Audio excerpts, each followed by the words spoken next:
My name is Cora, 29 years old, and my grandmother was my world. I was working in Paris when I got the call that she passed away. Due to COVID travel restrictions, I couldn't attend her funeral. I trusted my brother Nolan to handle everything back home. Then came that phone call, his voice dripping with triumph as he bragged about selling Grandma's condo. What he didn't know was that his mistake would change everything. If you're watching this, drop a comment telling me where you're from, and hit subscribe to join me on this journey of betrayal and justice. Living in Paris had been my dream since I was a little girl. I had moved there 3 years ago for a graphic design position at an international marketing firm. My tiny apartment overlooked a bustling street lined with cafes, and though it was barely 500 square feet, I loved every inch of it. My friends were a mixture of expats and locals who had taken me in and helped me navigate life in a foreign country. Despite the glamorous image people have of Paris, it wasn't always easy being thousands of miles away from home. I struggled with the language barrier, initially missed American food, and sometimes felt an overwhelming loneliness that only those who have lived abroad can truly understand. But whenever that feeling crept in, I would call my grandmother. She was my anchor, my connection to home. After my mother died from breast cancer when I was just 8 years old, Grandma Margaret stepped in and raised me. She was a petite woman with silver hair always pulled into a neat bun, soft hands that smelled like lavender lotion, and eyes that crinkled at the corners when she laughed. Her condo was a modest 2-bedroom in a nice suburb of Boston, but to me it was the safest place in the world. The relationship between me and my brother Nolan was complicated at best. 2 years older than me, he always seemed to resent the attention Grandma gave me after Mom died. While I moved in with her, Nolan chose to live with our father, who had remarried within a year of Mom's passing. Dad was physically present, but emotionally distant, working long hours and traveling frequently for business. This arrangement created an unspoken divide between Nolan and me that grew wider as we aged. When we were younger, Nolan would visit Grandma's condo on weekends. I remember how his demeanor would shift as soon as he walked through the door, his eyes darting around, counting how many of his childhood photos were displayed compared to mine. He would make subtle comments about how I was Grandma's favorite and how I had it easy living with her while he had to deal with Dad and his new wife. Grandma tried her best to love us equally. She taught us both how to make her famous apple pie, told us stories about our mother as a child, and made sure to attend every school event for both of us. But there was an undeniable bond between her and me that formed through daily living that Nolan simply didn't have. We shared morning routines and nightly rituals, inside jokes, and quiet moments that only come from sharing a home. That condo held so many memories. The kitchen where Grandma taught me to cook, patiently guiding my hands as I learned to knead bread dough. The living room where we would watch classic movies on rainy Sundays bundled under her handmade quilts. The spare bedroom that became mine, where I cried over first heartbreaks and celebrated college acceptance letters. Every corner of that place told a story of my life, of the woman who raised me when my mother couldn't. Even after I moved to Paris, I would video chat with Grandma every Sunday. She never quite mastered technology, often holding the phone too close to her face or accidentally muting herself, but she made the effort because she knew it was important to stay connected. During our calls, she would give me virtual tours of her garden on the small balcony, showing off her tomato plants and herbs with pride. Sometimes she would position the phone so I could see the framed photo of me on her bedside table, as if reminding me that I was always with her even when an ocean separated us. Dad drifted further from our lives after his second divorce. He would call on birthdays and holidays, send generic gifts that showed little thought, and occasionally visit Grandma when he was in town. His absence created a vacuum that intensified the complicated relationship between Nolan and me. Without a strong parental figure to mediate, we grew increasingly distant, our interactions limited to tense family gatherings where we would exchange pleasantries and little else. The last time I saw Grandma in person was Christmas before the pandemic. Nolan was there too, showing off his new girlfriend and talking about his job in real estate. I noticed how he seemed to emphasize his success, as if trying to prove something to Grandma, or perhaps to me. When she brought out a photo album and started sharing stories of my recent achievements in Paris, I saw that familiar shadow cross his face, the tightening of his jaw that signaled his jealousy. The text message came on a Tuesday morning in April. I was preparing for a client meeting when my phone buzzed with Nolan's name. It was uncharacteristically brief. Grandma passed away last night. Funeral on Friday. I stared at those words, unable to process them. My grandmother, my rock, my home was gone. And I was 4,000 miles away alone with the news that changed everything. The days following Grandma's death were a blur of grief and logistics. I frantically searched for flights only to discover that international travel was severely restricted due to the pandemic. Each dead end felt like another failure, another way I was letting Grandma down. I called the airline, the embassy, even tried to find private transportation options, but nothing worked. The borders were essentially closed, and I was trapped in Paris while my grandmother was being laid to rest thousands of miles away. The guilt was overwhelming. I should have visited more often. I should have come home when the pandemic first started. I should have been there for her final moments. These thoughts circled in my mind like vultures picking away at my already fragile emotional state. My Parisian friends brought me food and offered comfort, but they couldn't understand the depth of my relationship with Grandma or what her loss truly meant to me. On the day of the funeral, I joined via video call, a surreal experience that only heightened my sense of disconnection. The camera was positioned at the back of the small chapel, making everyone look tiny and distant. I watched as strangers in masks paid their respects, heard muffled voices singing her favorite hymns, and saw the gleaming casket adorned with white lilies, her favorite flowers. Nolan gave a brief eulogy that focused more on her generosity than her personality, mentioning her financial support of his education, but saying nothing of her wicked sense of humor or her passion for gardening. When the call ended, I sat in my dark apartment feeling hollowed out. The physical distance made her death seem almost abstract, like a sad story happening to someone else. Without the ritual of saying goodbye in person, without seeing her one last time, my grief felt suspended in limbo, unable to properly begin or resolve. 3 days after the funeral, I received a call from Theodore Williams' grandma's lawyer. His deep voice was gentle as he expressed condolences before getting to the purpose of his call. "Your grandmother updated her will last year," he explained. "She was very specific about her wishes, Cora. She has left her condo to you." The news hit me with unexpected force. I had never considered inheritance or what would happen to Grandma's possessions. The condo had always been simply home, not an asset to be distributed. "The property is fully paid for," Theodore continued. "There are maintenance fees for the building, of course, but the place is yours free and clear." She also left a small savings account to help with those expenses for the first couple of years. "What about Nolan?" I asked, suddenly concerned about how my brother would take this news.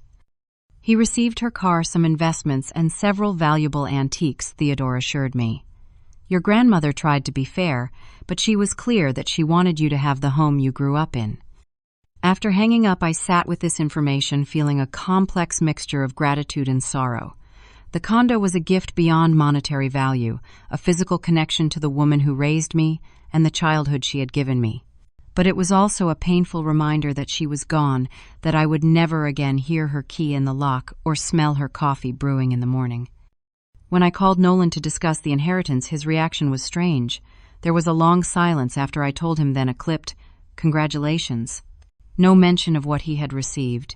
No discussion of how we might handle the practical aspects of me owning property while living abroad. "I can send money for maintenance," I offered, trying to bridge the growing silence. "Don't worry about it," he replied with an odd inflection I couldn't quite place.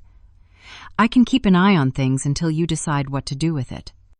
Something in his tone made me uneasy, but I chalked it up to grief and the awkwardness of discussing inheritance so soon after Grandma's passing.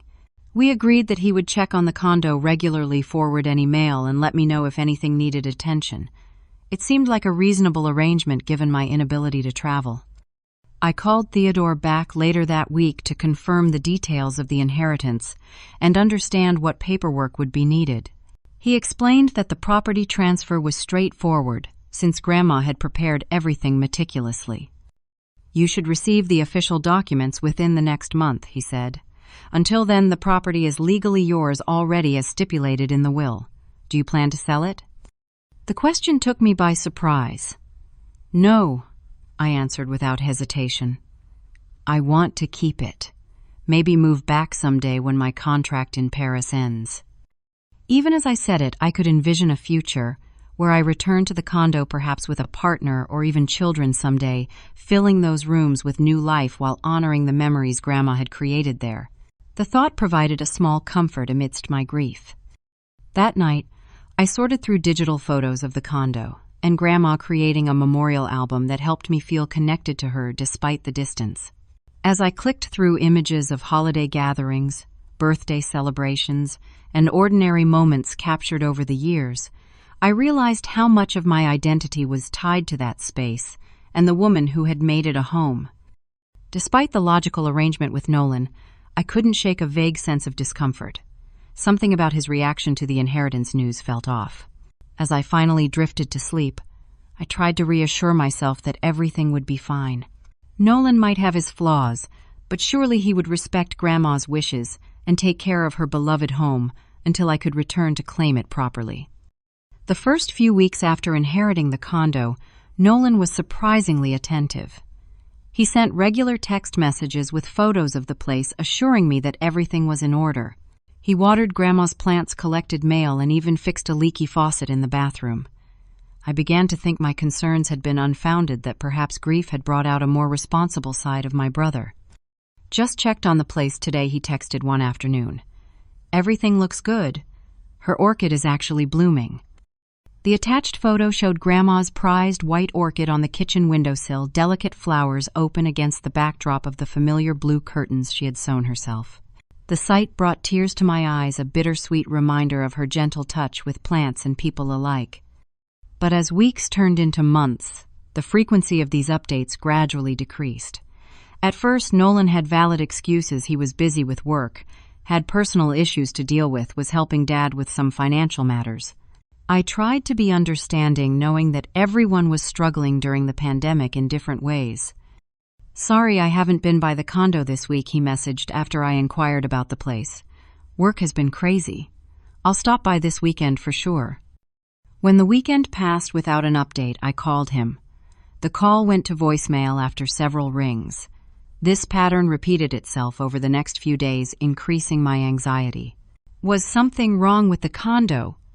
Was Nolan avoiding me for some reason? I decided to try contacting Grandma's neighbor, Althea Thompson, an elderly woman who had lived in the adjacent unit for over 20 years.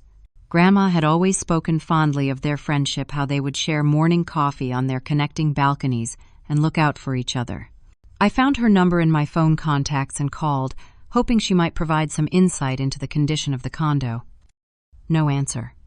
I tried again the next day and the day after that.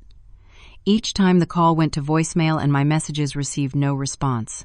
It seemed strange that Althea would be consistently unavailable, especially given that most people were home due to pandemic restrictions.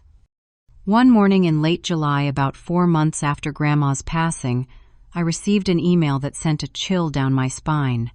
It was from the condo management company, apparently sent to me by mistake. The subject line read, "Welcome to Alpine Meadows," and the body of the email began with, "Dear new resident, we are pleased to welcome you to our community." I stared at the screen in confusion. The email was addressed to someone named Diana Forrester, but had been copied to my email address, likely because it was still in their system as the contact for Grandma's unit. The message referenced your recent purchase and provided information about building amenities and rules. My hands shook as I dialed Nolan's number.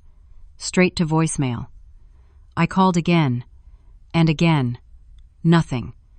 I sent a text message, "Need to talk to you urgently about the condo. Call me as soon as you get this." Hours passed with no response. I paced my small Parisian apartment, anxiety mounting with each passing minute. What was happening? Had there been some horrible misunderstanding? Was someone trying to claim my property? I couldn't sleep that night. My mind raced with possibilities, none of them good. By morning, I had convinced myself that there must be an explanation, perhaps a mix-up with unit numbers or a technical error in the management company's system. I drafted an email to them, inquiring about the message I had received, but hesitated to send it. What if raising questions created more problems? What if there was something happening that I didn't fully understand? Instead, I reached out to my childhood friend Trina, who still lived in Boston. We had kept in touch sporadically over the years, mainly through social media, but I knew she was reliable and discreet. "This is going to sound strange," I wrote, "but I need a huge favor. Could you possibly drive by my grandmother's condo and just see if everything looks okay from the outside? I haven't been able to reach my brother, and I'm worried." Trina agreed without hesitation, promising to go that very afternoon. The hours dragged by as I waited for her update, unable to focus on work or anything else. Finally, my phone pinged with a message. "I went by the condo," Trina wrote. "There's definitely someone living there, Cora. I saw a young couple coming out with grocery bags. They used a key to lock the door. When I asked if they knew you, they looked confused and said they just moved in last month. They bought the place from a man named Nolan." My world tilted on its axis. I read the message 3 times, trying to make sense of the information. Someone had bought the condo. My condo. The home I had inherited from Grandma, filled with memories and her belongings, was now occupied by strangers. "Did you talk to them more?" I texted back frantically. "I told them I must be mistaken," Trina replied. "Didn't want to freak them out. But Cora, I don't know what's going on, but something isn't right." She sent a photo she had discreetly taken of the building. There in the frame was Grandma's balcony, her cherished wind chimes now gone, replaced by string lights and potted plants that weren't hers. The blue curtains in the kitchen window had been replaced with modern blinds. My phone buzzed again with another message from Trina. "Cora, the condo has been sold. I don't know how to tell you this, but there are people living there who think they own it. What do you want me to do?" I sat down hard on the edge of my bed, the phone clutched in my trembling hand. How could this be happening? And what role had my brother played in all of this?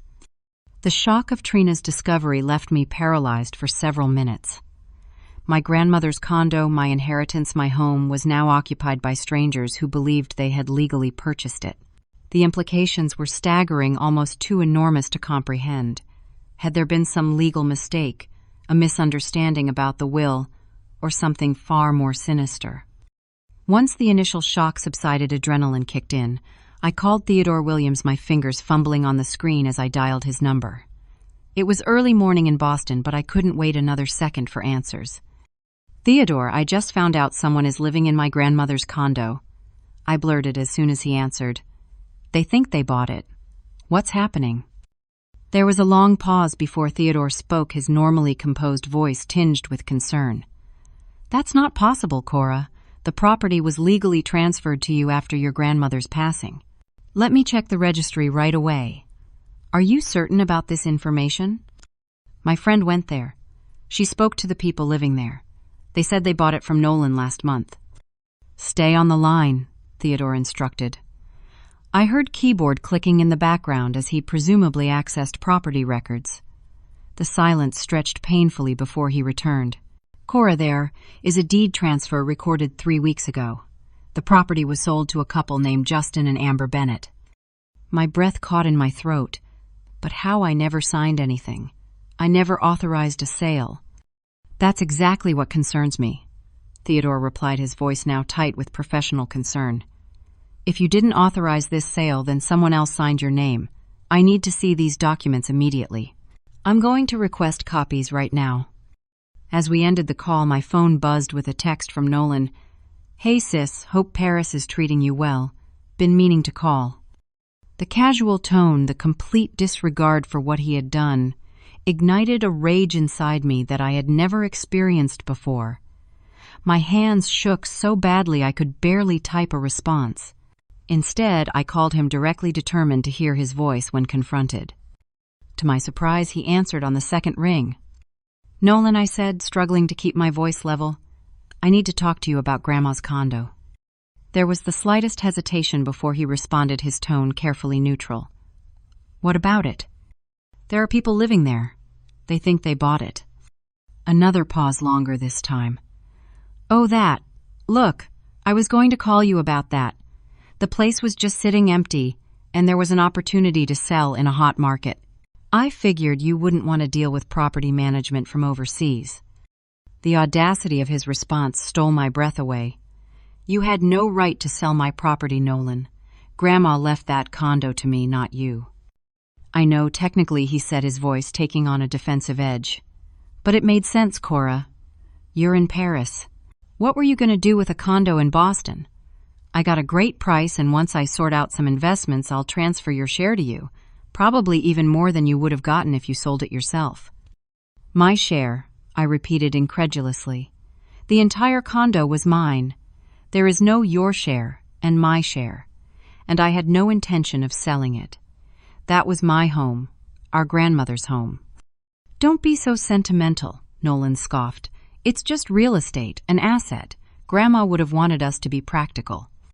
His dismissal of both my feelings and Grandma's clear wishes pushed me over the edge.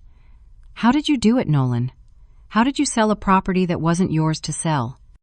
The line went silent for several seconds. When he spoke again, his voice had changed, become K-gear. "I handled the paperwork. It wasn't a big deal." "You forged my signature," I stated flatly. Not a question, but an accusation. "I wouldn't call it forgery exactly," he hedged. "More like signing on your behalf. As family. People do it all the time." I ended the call without another word, too disgusted to continue. Within minutes, Theodore called back, his voice grave. "Cora, I've reviewed the sale documents. Your signature appears on them, but I'm assuming from our conversation that you did not sign these papers." "No, I absolutely did not." That's what I suspected. There are several irregularities in the documentation that concerned me immediately. The notarization appears rushed, and there are discrepancies in how your name is signed compared to other legal documents we have on file. A flicker of hope ignited in my chest. What does that mean? Can we invalidate the sale? Potentially, yes. This appears to be a clear case of fraud.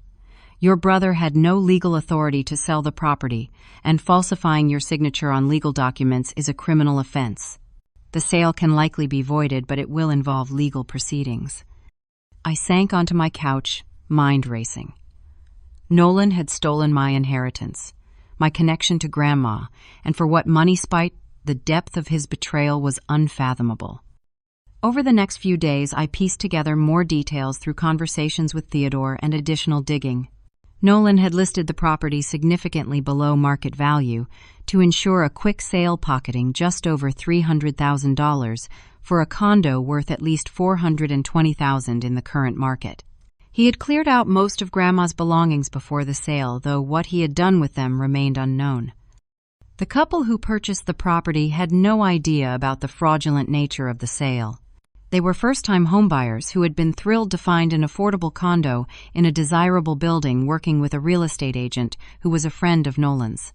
The entire transaction had been rushed through during the pandemic, when many processes were happening virtually, making it easier to push paperwork through with minimal scrutiny. Each new revelation stoked my anger further. Not only had Nolan stolen my property, but he had also erased Grandma's presence from it, disposed of her cherished possessions, and taken advantage of an innocent couple in the process. The betrayal went beyond the financial loss, though that was substantial. He had taken something priceless from me, the last physical connection I had to the woman who raised me. As I sat in my Paris apartment, surrounded by photos of Grandma and the few keepsakes of hers I had brought with me, my phone rang again. It was Nolan. "Look," he began without preamble. "I know you're upset, but this is really for the best. The market might crash soon, and then you'd be stuck with a property losing value. I did you a favor." I said nothing, letting him continue digging his own grave with excuses. "I've got the money invested in some really promising opportunities," he continued, his voice taking on that smooth, confident tone he used when trying to convince someone of something. "In 6 months, maybe a year, we'll both have way more than what that old condo was worth. Trust me on this, Cora. I know what I'm doing." I finally broke my silence. "You sold something that wasn't yours to sell. You committed fraud, Nolan." He laughed, actually laughed. "Who's going to prove that you're 4,000 miles away? The sale is done. The new owners have moved in. By the time you could do anything about it, if you even could afford the legal fees, the money will have multiplied. You'll thank me later." His arrogance, his absolute certainty that he would face no consequences, made my decision easy. I would not let this stand. Not just for the property itself, but for what it represented for the violation of Grandma's wishes, for the utter disrespect he had shown to her memory and to me. "We'll see about that," I said quietly, and ended the call. The morning after confronting Nolan, I woke up with a clarity and determination that had been absent in the fog of shock and anger. I contacted Theodore Williams immediately to outline a plan of action. "I want to pursue this legally," I told him. "Whatever it takes to reclaim my property and hold my brother accountable." Theodore was supportive but cautious. "We need to move carefully, Cora. This situation involves multiple parties, including the current occupants who appear to be innocent purchasers. Let me conduct a thorough investigation of the sale documents first." Over the next week, Theodore assembled a team to examine every aspect of the fraudulent transaction. Each day brought new revelations about the extent of Nolan's deception. He had not only forged my signature, but had also falsified notary stamps and rushed the sale through during a period when pandemic protocols had loosened certain verification requirements. I've reviewed everything Theodore told me during a video call 10 days later. His usually serious face held a hint of satisfaction. "Your brother made several critical errors in his haste to complete this transaction." "What kind of errors?" I leaned forward, desperate for good news. "The signature forgery is the most obvious. He attempted to copy your signature from old documents, but the variations are clear to any expert. Additionally, the notary stamp he used belongs to someone who retired last year, so it's no longer valid. Most importantly," Theodore paused, a small smile forming, "he failed to properly record the power of attorney he claimed to have from you. Without that, he had absolutely no legal standing to conduct the sale." Theodore leaned back in his chair, looking almost amused despite the seriousness of the situation. "Silly boy," he said, shaking his head. He thought he was being clever, but he made amateur mistakes that any first-year law student would recognize. For the first time since discovering the fraud, I felt a surge of hope. So what does this mean? Can we reverse the sale? Yes, with some complications. The current occupants purchased in good faith, so they're entitled to the return of their money plus potential damages. We'll need to file a civil lawsuit against Nolan to recover the funds and additional costs. There's also the possibility of criminal charges for the fraud and forgery. We spent the next hour outlining a comprehensive legal strategy. Theodore would file for an emergency injunction to freeze the assets from the sale, preventing Nolan from spending or hiding any more of the money. Simultaneously, he would contact the district attorney's office to report the fraud and initiate a criminal investigation. Finally, he would reach out to the current occupants through their lawyer to explain the situation and begin negotiating a resolution that would minimize their hardship. "This won't be quick or easy," Theodore warned. "But based on the evidence, I'm confident we can reclaim your property. The real question is how far you want to go with your brother. Criminal charges would likely result in jail time." The thought of Nolan in jail gave me pause. Despite everything, he was still my brother, the only close family I had left. But his betrayal cut deep, and the casual way he had dismissed Grandma's wishes and my feelings suggested he felt no remorse. "Let's focus on recovering the property first," I decided. "I'll consider the criminal charges once that's secured." Over the next few days, Theodore's team moved with impressive efficiency. The court granted the emergency injunction freezing what remained of the sale proceeds in Nolan's accounts. Unfortunately, almost half the money had already been transferred to various investment schemes, some of questionable legitimacy. The district attorney opened an investigation requesting documents and interviewing the parties involved, including the real estate agent who had facilitated the sale. The most delicate aspect was approaching Justin and Amber Bennett, the couple who had purchased the condo. Theodore arranged for a neutral third-party mediator to present the situation to them and their lawyer. As expected, they were devastated by the news that their home purchase was fraudulent and potentially void. However, they were cooperative once they understood the circumstances, especially when assured that they would recover their investment and be compensated for the disruption. 10 days into the legal process, my phone rang with an unknown Boston number. Against my better judgment, I answered. "Cora, it's Nolan. What the hell do you think you're doing?" His voice was taut with anger, and something else, something I hadn't heard from him before, fear. "I'm reclaiming what's legally mine," I replied calmly. "Do you have any idea what you've done?" he hissed. "They're talking about criminal charges, Cora. Criminal charges over a family matter. This stopped being just a family matter when you committed fraud, Nolan. You sold property that wasn't yours to sell. You forged my signature. You lied to innocent people. I was going to pay you back, more than the condo was worth. With what money, I asked. The investments you made are already losing value according to the financial records Theodore subpoenaed. You gambled with my inheritance and lost just like you've been gambling with your own money for years." There was a shocked silence on the line. "How do you know about that?" "The DA's investigation was thorough. They found the gambling debts, Nolan. The loans from those people you wouldn't want Dad to know you're involved with. Was that why you needed to sell so quickly? To pay off debts before someone came collecting?" His breathing became ragged. "You don't understand what you're getting into, Cora. You're ruining everything. They froze my accounts. I can't access any money. How am I supposed to fix this if I can't even pay my rent?" For a moment, I felt a flicker of sympathy. Then I remembered the casual way he had dismissed my attachment to Grandma's condo, how he had laughed at the idea of consequences. "You should have thought about that before you stole from me." "I didn't steal," he protested weakly. "I was going to share the profits. The condo wasn't yours to sell. Grandma left it to me, not us. You had no right to make that decision.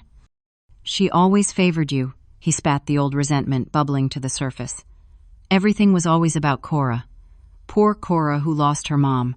Perfect Cora who needed the extra attention. She gave you the condo because you were her favorite, not because you deserved it more than me." His words stung, but I recognized them for what they were: the same jealousy that had colored our relationship since childhood. "This isn't about who was the favorite, Nolan. This is about respecting her wishes and the law." "So what happens now?" he asked, deflated.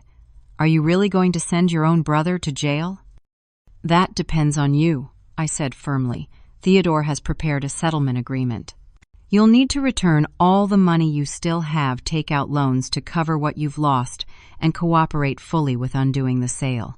If you do that, I might consider asking the DA to focus on restitution rather than jail time. And if I don't, then the law will take its course. The evidence is overwhelming, Nolan. This isn't going away."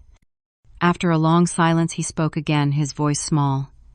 "I never thought it would go this far. I just needed the money, and you were so far away. I figured you'd never even want to come back to Boston." "That wasn't your decision to make," I said, more gently now. "The condo was my connection to Grandma, my home. I'll sign the agreement," he finally conceded. "I'll do whatever it takes to fix this." As I ended the call, I felt no triumph, only a profound sadness for what our relationship had become. The victory was hollow, tainted by the knowledge that my only sibling had been willing to betray me so completely. That evening, Theodore called with an update. Nolan's lawyer contacted me. He's agreed to our terms.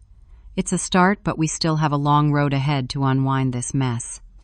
"What about Justin and Amber?" I asked, concerned about the innocent couple caught in the middle of our family drama. "They're understandably upset but cooperative. We're arranging temporary housing for them while this plays out. They'll be made whole financially, but it's the emotional impact that can't be so easily addressed." I thought about the young couple, who had believed they were starting a new chapter in their lives, only to have it upended by my brother's deception. I'd like to speak with them if they're willing, to apologize personally, even though none of this was my doing. "I'll arrange it," Theodore promised. "And Cora, for what it's worth, your grandmother would be proud of how you're handling this, with dignity and integrity despite the circumstances." His words brought unexpected tears to my eyes. In all the chaos, I had been so focused on the property itself that I had momentarily lost sight of what truly mattered: the values Grandma had instilled in me: kindness, honesty, doing what's right even when it's difficult. "Thank you, Theodore," I managed, "for everything." The legal proceedings moved forward with unexpected speed. largely due to the overwhelming evidence against Nolan and his decision not to contest the allegations. Within 3 weeks of discovering the fraud, I was on a plane to Boston, having arranged emergency leave from my job in Paris. The pandemic restrictions had eased enough to allow travel with proper testing and quarantine protocols, which I followed meticulously. Landing in Boston after so many months away felt surreal. The familiar skyline, the distinctive accent of the locals, even the smell of the harbor brought a rush of memories, both sweet and painful. I checked into a hotel near the courthouse, preparing for the confrontations that lay ahead. My first face-to-face meeting with Nolan was scheduled for the following day at Theodore's office. I barely slept that night, rehearsing what I would say, how I would maintain my composure when facing the brother who had betrayed me so completely. When I entered the conference room, Nolan was already there, sitting beside his lawyer, a nervous-looking man in his 50s. My brother looked terrible, his usually meticulous appearance disheveled, dark circles under his eyes, suggesting sleepless nights to match my own. "Cora," he said, half rising from his chair before seeming to think better of it and sinking back down. I nodded curtly and took my place beside Theodore, who squeezed my hand reassuringly under the table. The meeting was primarily procedural, reviewing the terms of the settlement agreement and establishing a timeline for restitution.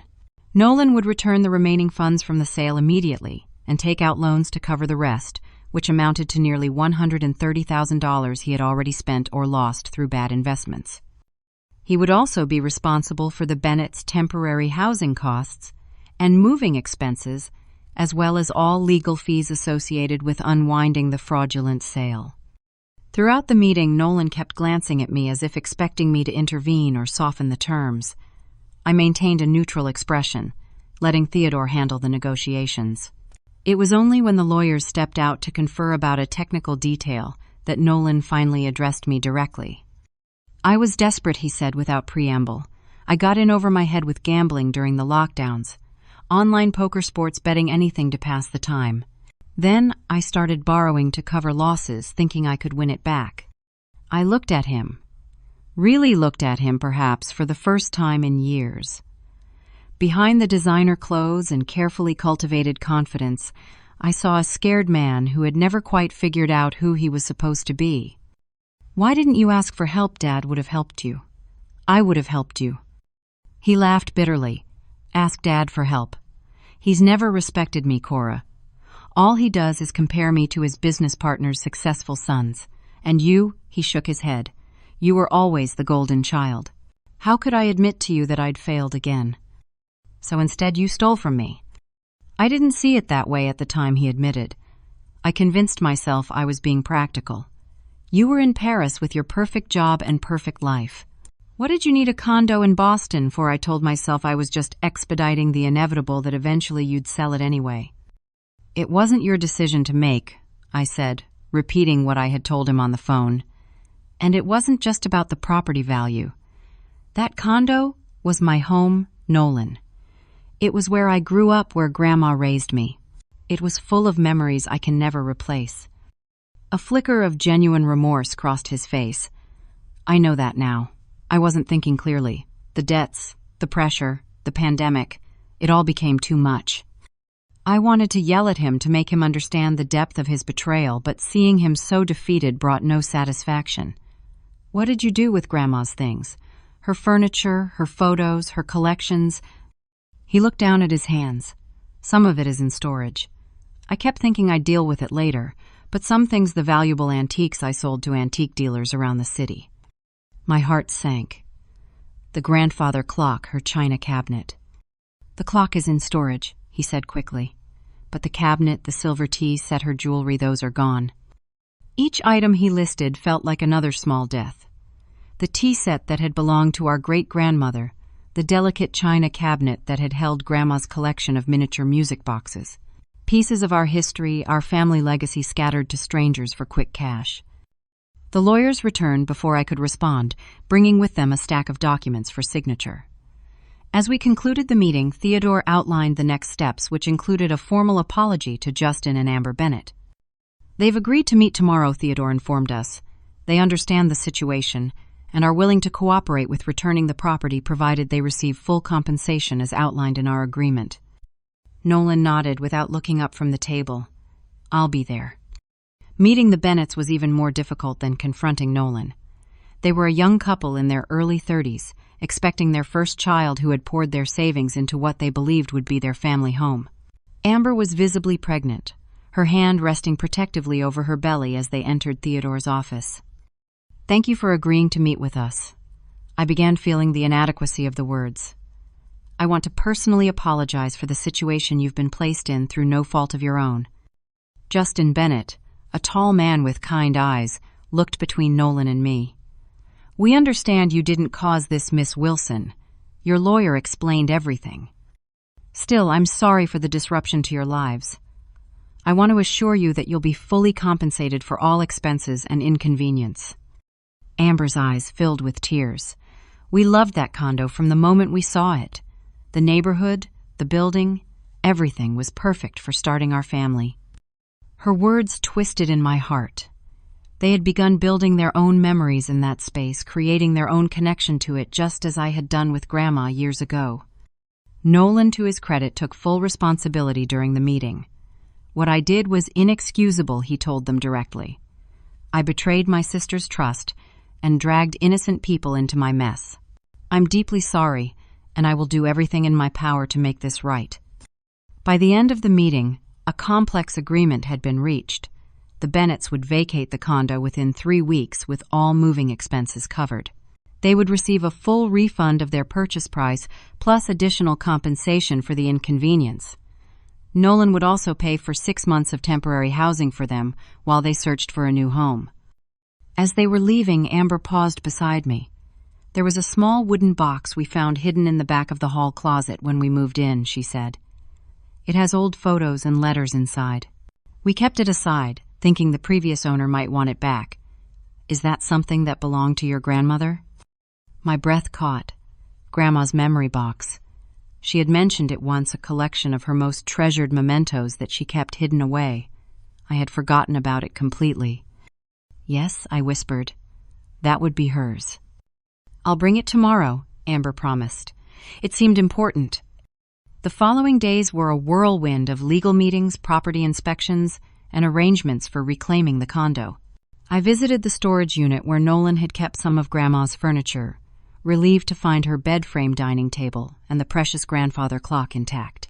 But so much was missing, items I had grown up seeing, everyday pieces of her life and mine now scattered across the city in various antique shops and private collections. I spent an entire day visiting every antique store in Boston, carrying photos of Grandma's most precious items on my phone. In one shop on Newberry Street, I found her porcelain shepherdess figurines, which the owner agreed to sell back to me at cost after hearing my story. In another, I discovered one of her hand-quilted throws, immediately recognizable by the distinctive pattern she had created. Each recovered item felt like reclaiming a small piece of her, though many remained lost, likely forever. The process of recovery extended beyond physical items. There were moments of unexpected grief as I sorted through what remained memories surfacing with each familiar object I reclaimed. There were also logistical challenges, arrangements to be made for maintaining the property while I returned to Paris to fulfill my work obligations, decisions about what to keep and what to let go. Throughout it all, Nolan remained true to his promise to make amends. He took out loans to cover the financial restitution, met every deadline set by the lawyers, and even helped track down some of Grandma's sold possessions. The district attorney, satisfied with his cooperation, and the civil settlement agreed to pursue probation rather than jail time contingent on full restitution and community service. The day before I was scheduled to return to Paris, I finally entered the condo alone. The Bennetts had moved out the previous week, taking their belongings but leaving the space clean and respectful. Standing in the empty living room, I was struck by how different it felt. The energy changed somehow, as if the space itself had experienced trauma. As promised, Amber had returned Grandma's memory box. I sat cross-legged on the floor, opening it carefully, not knowing what I would find inside. There were old photographs, yellowed with age, showing Grandma as a young woman smiling beside my grandfather in their youth. Letters tied with faded ribbon, some from my mother during her college years. And at the bottom, a sealed envelope with my name written in Grandma's distinctive handwriting. With trembling fingers, I opened it, finding a letter dated just months before her death. "My dearest Cora," it began. "If you're reading this, then I'm no longer with you, and you've found your way back to the home we shared. There are so many things I wish I could tell you, wisdom. I wish I could impart.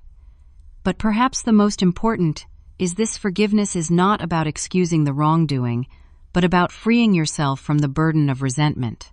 Family is complicated, imperfect, and sometimes deeply flawed, but it is also precious. Your brother has always struggled to find his place in this world. I hope someday you both find a way to heal the divide between you. Remember that the greatest inheritance I can leave you is not this home or any possession, but the capacity to love fiercely and forgive generously. All my love, Grandma." Tears streamed down my face as I read her words, a final message from beyond, somehow perfectly timed for the very situation I now faced. In her wisdom, she had anticipated the challenges that might lie ahead, perhaps seeing in Nolan's jealousy the potential for the very betrayal that had occurred. As I carefully folded the letter and placed it back in the box, I felt something shift within me. The anger that had fueled me through the past weeks began to subside, not disappeared, but transformed into something more complex. There was still hurt, still disappointment, but also a glimmer of understanding that hadn't been there before. The road to reconciliation with Nolan would be long, the trust between us severely damaged, perhaps irrevocably so. But Grandma's final words reminded me that healing begins with the choice to open that door, even if just a crack. The return to Paris was bittersweet. I had secured my inheritance, initiated the process of restoring the condo to its former state, and ensured that justice was served, but I carried with me a profound sense of loss that extended beyond Grandma's passing. The betrayal by my only sibling had created a wound that would take time to heal, if it ever could completely. After discussing the situation with my employer, I arranged to work remotely for 3 months, allowing me to return to Boston and properly settle Grandma's affairs. The pandemic had made remote work commonplace, and my boss was understanding given the circumstances. By early November, I was back in the condo, sleeping in Grandma's bedroom since mine had been emptied during the sale. Those first few weeks were difficult. Each morning I woke expecting to hear Grandma puttering in the kitchen, the familiar sounds of coffee brewing and her soft humming. The silence instead was deafening, a constant reminder of her absence. I found myself talking to her sometimes, asking for guidance, or simply sharing my day, imagining what she might say in response. The process of healing began with small acts of reclamation. I repainted the walls that had been changed, restored furniture to its original positions where possible, and placed recovered mementos back on shelves and mantels. Through online auctions and visits to more antique shops, I managed to find replacements for some of the items that couldn't be recovered, not identical but similar enough to honor the memory of what was lost. Grandma's letter from the memory box became a touchstone, something I returned to repeatedly when the anger toward Nolan threatened to overwhelm me. Forgiveness is not about excusing the wrongdoing, but about freeing yourself from the burden of resentment. Those words challenged me daily, pushing me toward a healing I wasn't sure I was ready for, but knew I ultimately needed. 2 weeks into my stay, I received a text from Nolan asking if we could meet. My instinct was to refuse to maintain the protective distance that shielded me from further hurt. But Grandma's words echoed in my mind, and I found myself agreeing to coffee at a neutral location, a cafe, halfway between his apartment and the condo. He was already there when I arrived, seated at a corner table with 2 cups in front of him. "I remembered you, like hazelnut," he said, pushing one toward me as I sat down. The fact that he remembered such a small detail about me was unexpected, a reminder that despite everything we shared, a history that couldn't be erased. "Thanks," I said, taking the cup, but not drinking immediately. "How's the condo coming along?" he asked after an awkward silence. "It's getting there. I found a few more of Grandma's things, replaced what I could of the rest." He nodded, his eyes downcast. "I've been doing a lot of thinking since everything happened. A lot of therapy, too, actually. Part of my probation requirements." "That's good," I offered, unsure what else to say. "I've realized some things about myself, about why I did what I did." He took a deep breath. It was never really about the money, Cora, or not just about the money. It was about trying to prove something to feel like I mattered as much as you did. Grandma loved you so openly, so completely. Dad was always so proud of your achievements. I felt like I was constantly in your shadow trying to measure up. I started to protest, but he held up a hand. I'm not saying this to make excuses or to put this on you. It wasn't your fault. My choices were my own, and they were terrible choices. I'm just trying to understand myself better so I don't keep making the same mistakes. For the first time, I truly saw the weight he had carried, the insecurity that had driven him toward increasingly destructive behaviors. It didn't excuse what he had done, but it helped me see him as something more complex than simply the villain in my story. I don't expect your forgiveness, he continued. I don't even know if I deserve it. But I am sorry, Cora. Truly sorry for what I did to you, to Grandma's memory, to those poor people who bought the condo. I'm trying to make it right as much as I can. Over the following weeks, we met, occasionally rebuilding some semblance of a relationship from the ashes of the old one. It was different now, more cautious, more honest in some ways. The blind trust was gone, replaced by careful boundaries and explicit expectations. But there was also a new understanding and acknowledgement of our shared history and the complicated dynamics that had shaped us both. As December arrived, bringing with it the first anniversary of Grandma's death, I made a decision about the condo.